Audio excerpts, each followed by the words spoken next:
โอ้ยหิวข้าวแห้งหิวจะตายแล้วอยากกินข้าว Okay, Sabadi, hello guys, welcome to Study English with Pet Channel. If you would like to speak English every day, you would like to practice your English skill, don't forget to subscribe at the Pet Channel on the YouTube. And after that, if you would like to know some technique or some skill how to improve your English language, you can contact me. It's okay, I can give you suggestion for to learning English. โอเคสบายดีทุกท่านที่จะต้อนรับเข้าสู่การเรียนภาษาอังกฤษกับเพจ Channel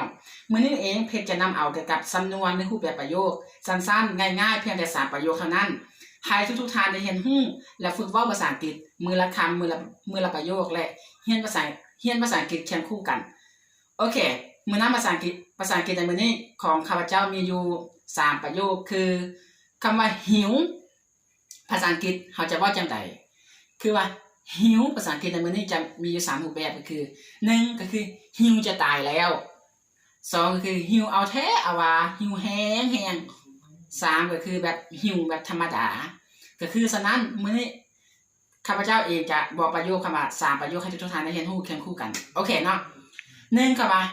I'm feeling pangs I'm feeling pangs